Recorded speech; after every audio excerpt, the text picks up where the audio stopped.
fight the mosquitoes somehow. We'll see how long that little candle lasts. These little bugs are taking over. I'm trying to do anything I can to fight back. Either way, let's get right into the music today.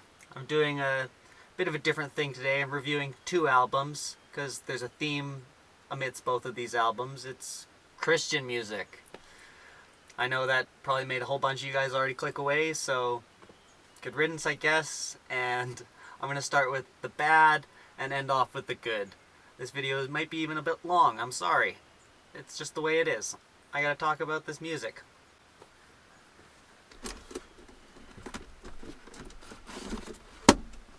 There we go. This is Bread and Water by Adore. I believe it might have been independently released. Listen from the beginning, enter the story, embrace the emotion, experience the satisfaction. Jesus. The entire album is summed up in that very last word. This is an hour of just, Jesus, you're the best! Yay, yay, yay! It's completely substanceless, besides the constant praise of He who is almighty, all-powerful, whatever. It basically represents all things wrong with Christian music. It's exhausting, preachy, produced to the point where it's just so clean and boring, there's nothing there. I'm sorry, but I'm gonna have to just quickly tear this one apart before I can get into some actually decent music. Smartly, they start off with the slow-burning country track, Bread of Life. It's generic, but it is the band probably at their best. And from there, they go on to the super overmastered guitars and drums on Into the Fire. It's got complimentary piano backing and is probably the peak of this album in terms of pop appeal. And if that was the peak, then the third track, Glory, is the final send-off of anything that is really worth listening to on this. I've already lost my candle. That was very short-lived. Bugs are coming in by the second. A vivacious pop rock song that takes that early 2000s pop energy and tames it into this modern, jaunty hymn. Or should I say hymn? From here you better have a good way of keeping yourself awake, because it's 45 minutes of the sleepiest, most overproduced, cleanest, most boring music I've probably ever had to listen to. I didn't have to listen to it. I forced myself to listen to it, but if I have to listen again, you're paying me. Not even the belted out vocals of the transition piece, Love That Rescued, is enough to wake that poor old lady who's driving her way to church early in the morning. Kapow!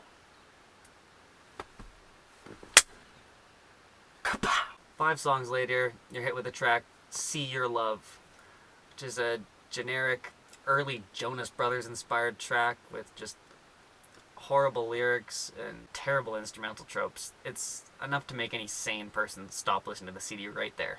But why not torture myself for another 4 songs? Like the life of a mosquito, bound to eat only the things that are probably gonna kill it. Boom! I trudge on forwards into the darkness. They got the saddest Imagine Dragons song ever. They've got a decent vocal duet that has a trumpet section that doesn't really do much. A bad indie, somehow slower Little Drummer Boy ripoff. And just another, please, Jesus! And that's just completely pushed me to my limit. Please stop making music like this.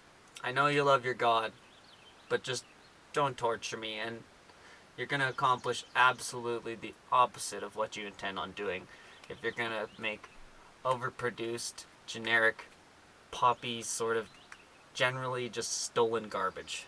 Just stick to the hymnals until you can put together your own storytelling song, because they tell it better than you do. And those are ancient songs with only one instrument that are repetitive, and at least they tell a story. If you have the audacity to put this CD in while I'm driving, you sure as hell better be paying for gas. Let's move on to Forevertree, Turning. This album is Christian music done right. Released in 1998 by Megastorm Records. This is an album that doesn't take its hard rock inspiration down to the level of church music. It elevates the church music by associating every song here with a Bible verse and having songs that are reminiscent of awesome bands like Alice in Chains, Soundgarden, Three Doors Down, and even Stone Temple Pilots. I guess what I'm getting at here is if you want to convey a message effectively, do it with a fine-tuned instrument.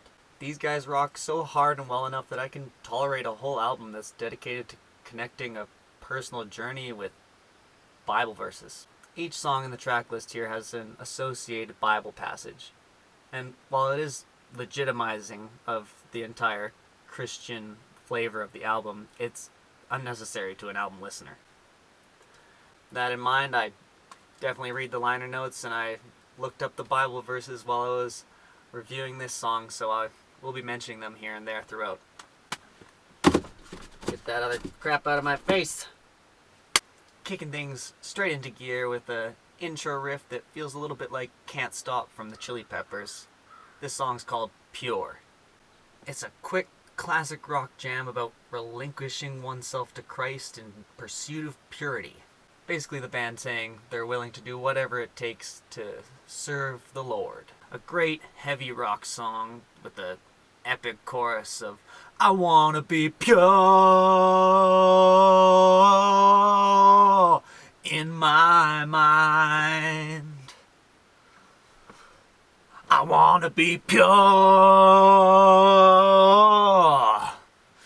in my mind. It rocks. I like this one. Probably my favorite on the album. Least favorite on the album is these mosquitoes. I think I might have got two there with one shot. Wish my candle was still working. Keeping that hard rock feel, but shifting to a more modern theme on the track Idiot Box. I think that's what my parents used to call it. This one has an associated verse from Corinthians that basically summed up as saying, flee from idolizing things.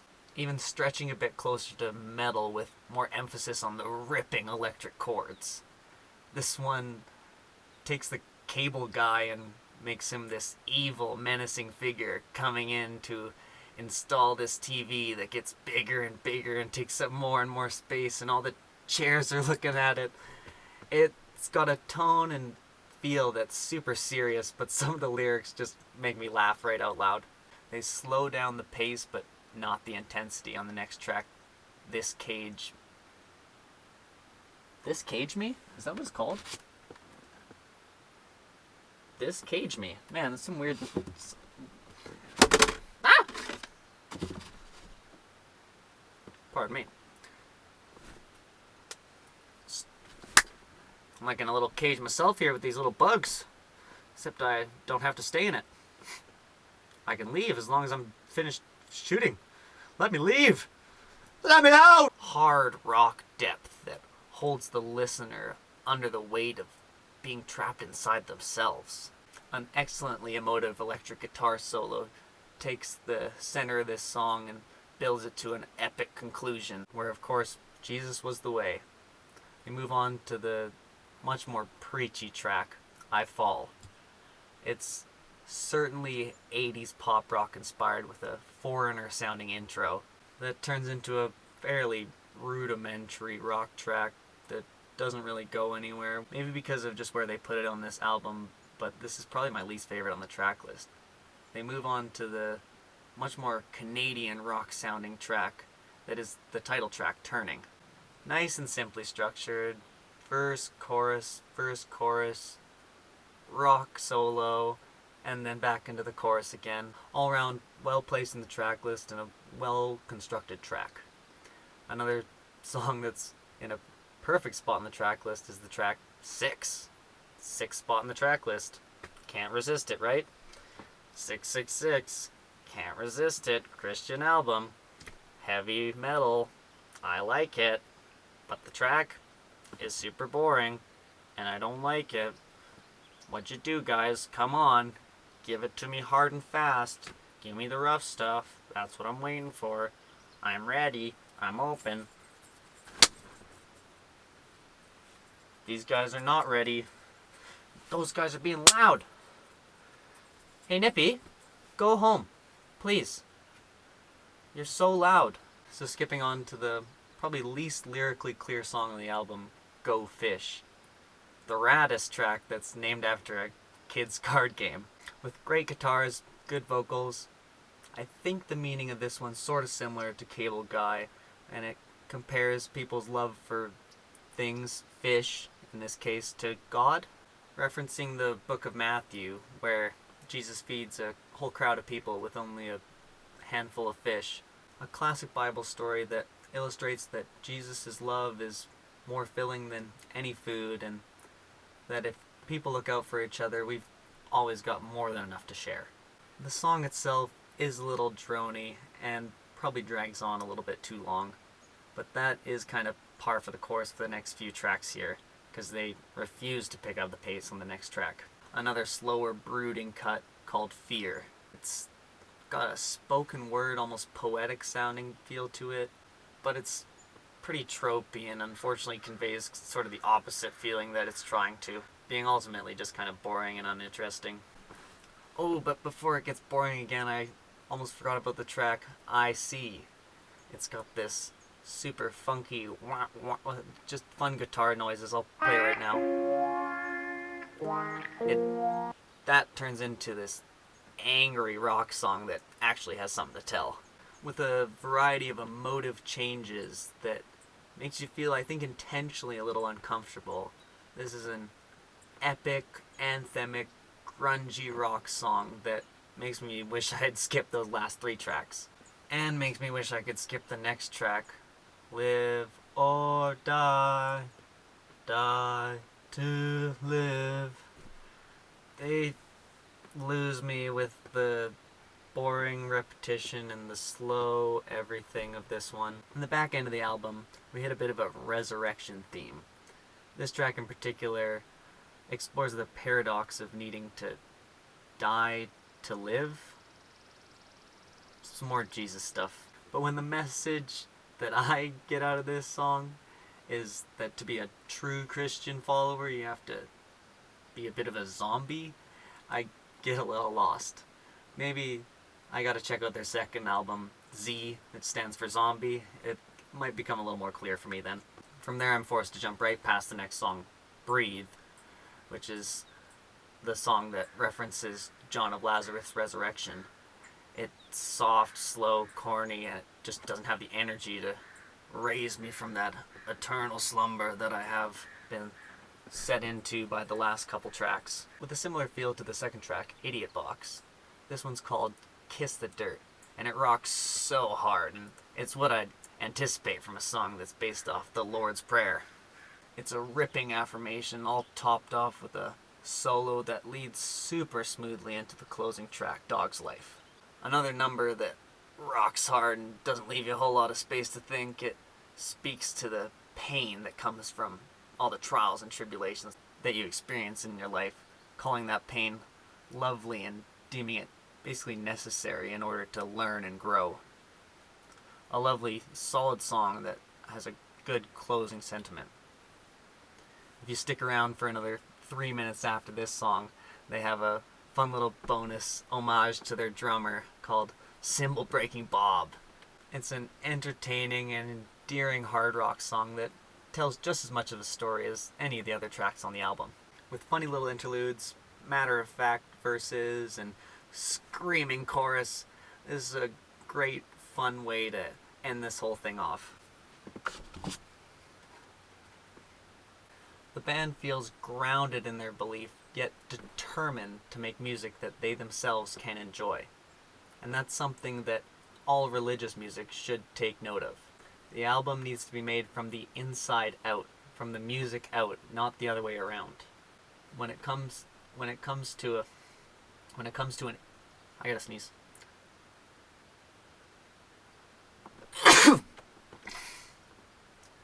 When it comes to an age-old thing like Christianity, the music needs to come first. The message is already there. You need to build the album from the music out, not the other way around. This is an exceptionally approached album with real energy and real emotion put into it. Not like this. I appreciate the honesty that the band has with their music, but also the fact that I don't feel obliged to go forth and serve the Lord after listening to the music. Heck, I might even let Jesus take the wheel one more time on the way to send these back to their Christian relatives and Christmas albums. Thanks everybody if you sat through this whole long, I'm making it longer now by just saying this video. Subscribe, like the video, share with your friends, your Christian friends. Maybe rock to this, don't rock to this. I love you muchly.